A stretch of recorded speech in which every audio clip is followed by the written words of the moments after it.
and I'm gonna do the whole review in this voice. And it's gonna get really... Okay, to hell with that.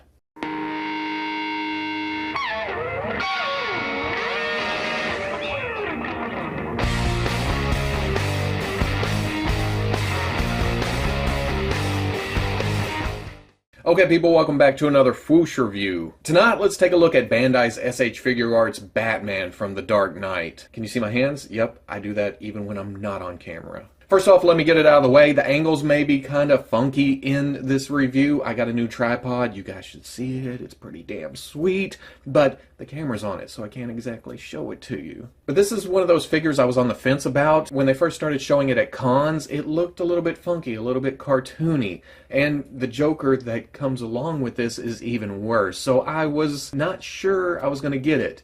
I actually passed on the Joker, which is a rare thing for me. I try to grab every Joker I can get, especially Heath Ledger, but it just wasn't doing it for me. So I pre-ordered this. And then as soon as I was committed, I was sure that I wanted this.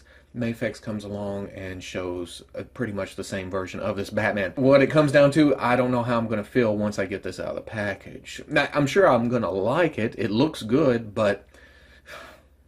yeah, we'll see. Looking at the box, you have the window on the front, pretty graphics, logos. You don't see everything he comes with, which is pretty standard with Figuarts, but I'm not going to complain too much. You can see the figure. That's better than some of their exclusives. On the side, dark, brooding, a little bit grainy. I'm not sure where this picture came from or if this was on purpose. On the back, more promotional pictures, digital print material, option parts, description. Down here, the unreadables, the warnings, probably saying something like, do not do the voice too long because it may hurt your throat.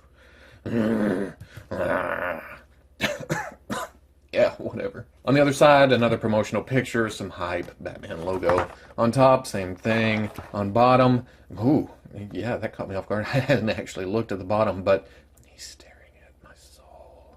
So I'm going to get this open and see how much I like it and how much I may regret this. Yeah.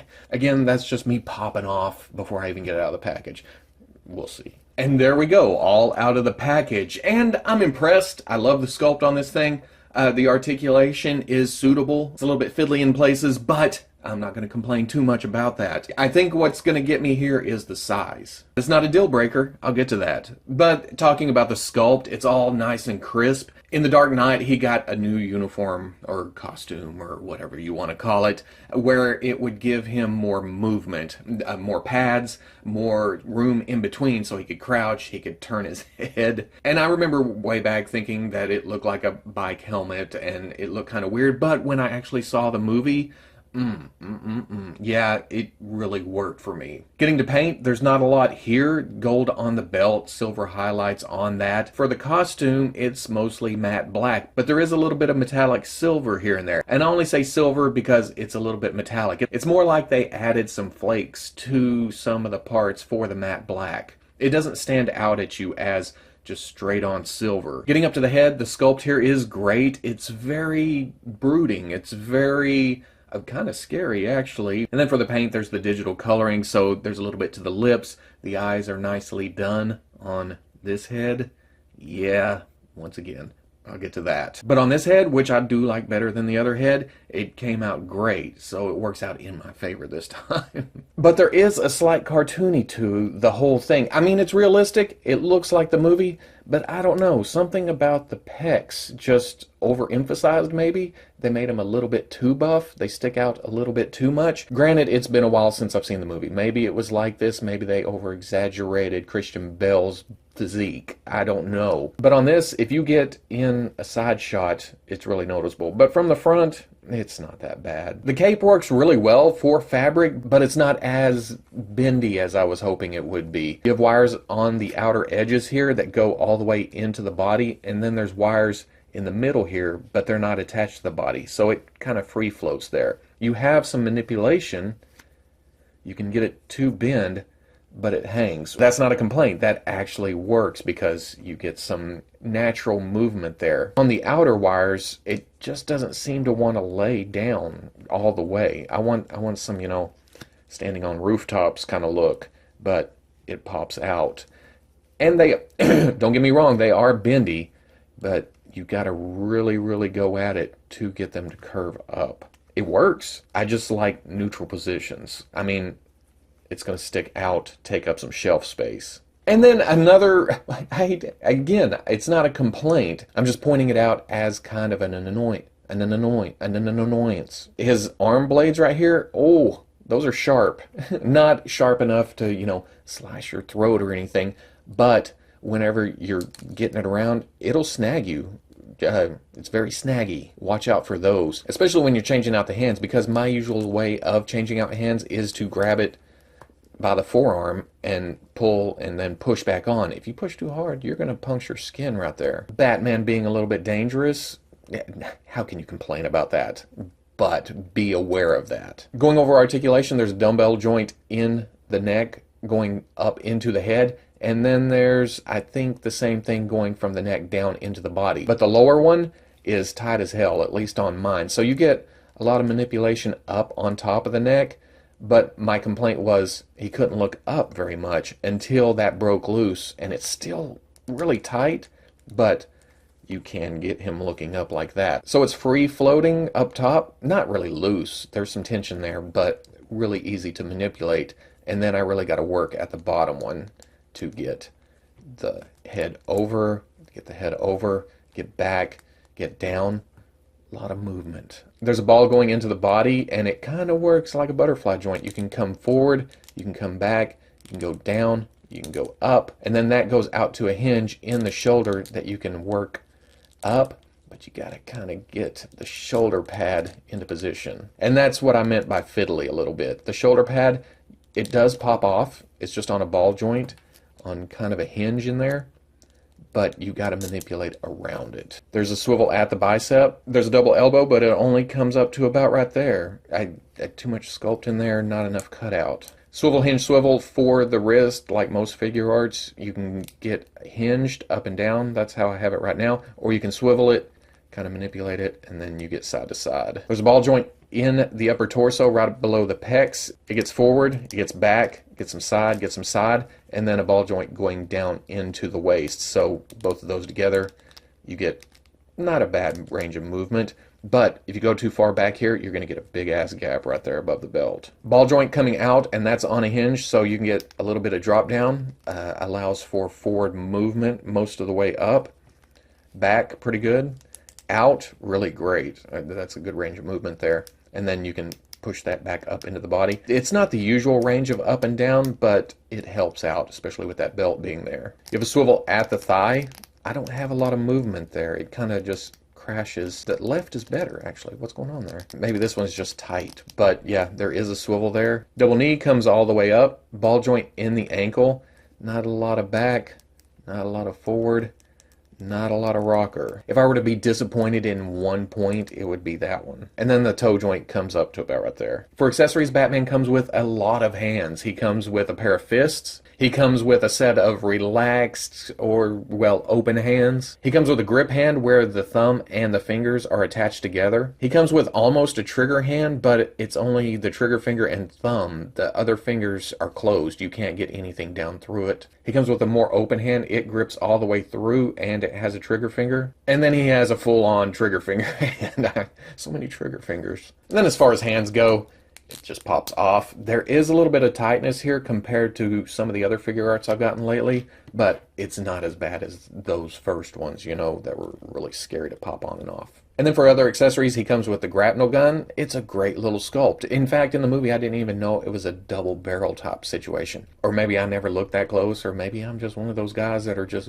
pretty comic book movie, I love it. But there's gold on here, there's silver. It's a nice little accessory. And this goes in the full-on trigger finger hand. I found the best way to do this is to push it in between the thumb and the fingers, and then rotate it into the grip onto the trigger finger right there.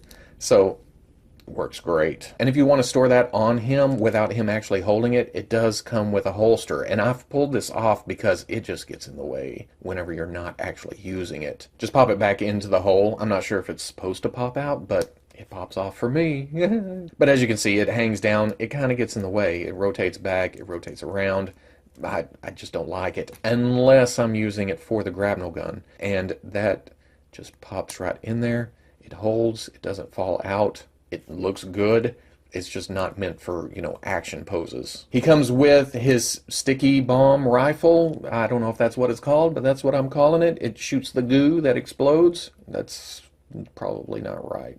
Nice sculpt. I love all the little rivets here, and they're actually painted silver, so a lot of little paint details. I like that. There's some black, there's some gold, there's some silver. The only thing it doesn't do is fold down. This uses the hand that has the smaller grip with the trigger finger actually separate. The grip on it is very thin. It goes down. You rotate it onto the trigger finger. And if you want a two-handed grip, that works with the hand that is open, but the thumb and fingers are actually molded together. It's a little bit tough to get on there. I don't know if it's supposed to fit some other different direction, but that's how I'm putting it in there. There you go. Not bad at all. And then it comes with a couple of batarangs. Nice little sculpt. There's some a line down the middle. It's actually not flat on one side. It is flat on the other side. So if you cut your fingernails and put them down, you're not going to be able to pick this up until your fingernails grow back. Him holding it is a different story, though. I feel like it's supposed to go in the hand that is closed but has the trigger finger and thumb out, but it's not close enough to actually hold it unless it's right dead center where the batarang is thickest. It'll hold it there, which, not bad. That works for me. But I want him holding it way out here. And the only hand I've been able to do that with is the trigger finger made for the sticky bomb gun. Its thumb and forefinger is just close enough to be able to hold it like that. And then finally there's the alternate head. And really, it's different.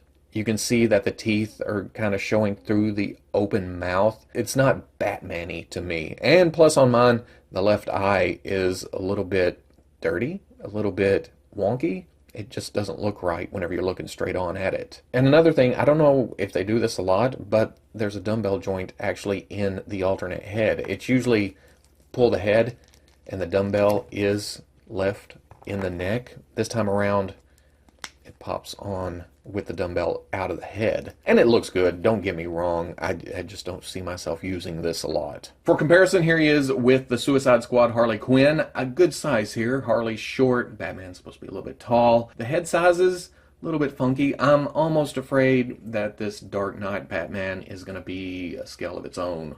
It'll fit with the Joker that's coming out, but it may not fit as well with the rest. This does work. I'm not saying it doesn't.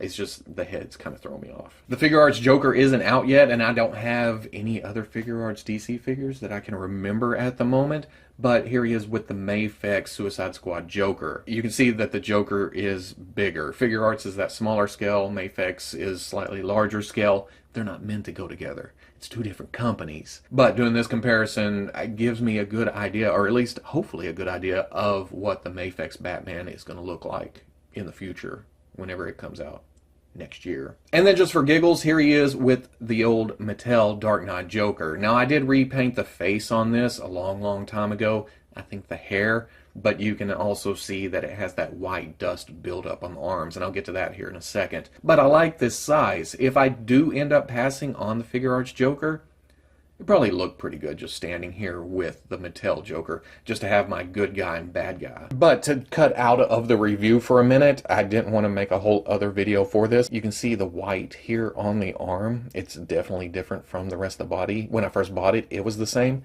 and for some reason this just popped up. You can wipe it off, it comes back, but thanks to a tip on the forum, I can't remember who exactly it was, but credit to them. The legs on mine from this swivel down were actually white too, and I just hit it with a heat gun and it disappeared. I don't know if it's going to eventually reappear, but I'll show you just how quick and easy it is to get rid of that white gunk.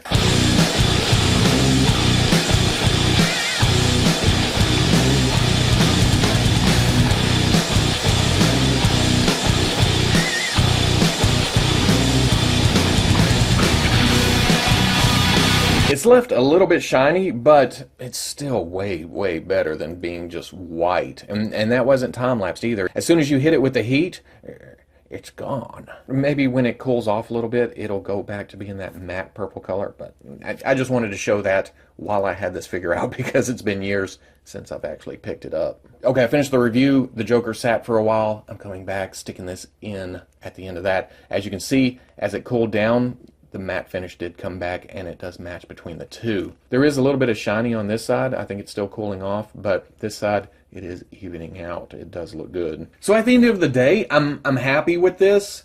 It's a little bit fidgety, a little bit fiddly to manipulate. He looks kind of odd in a neutral position. You got to really, really work at it to get him to look good standing straight up and down. But it totally works as a Dark Knight Batman. My fear, though, is with the Joker coming out looking wonky. And although, now that I have this, I do want to kind of go back and pre-order that, but we'll see when it actually releases. My fear is that this goes with nothing. It goes with the Suicide Squad figures. It goes with some random stuff here and there, but on its own, I don't think Figuarts is going to dig much deeper than Joker and Batman. They may surprise me. I'm not holding out for that, you know what I mean? On the other hand, even though MAFEX has its problems, it has shown a pretty kick-ass version of this figure, a 3.0. And they're soliciting Joker, they have Bane, they have a new Catwoman.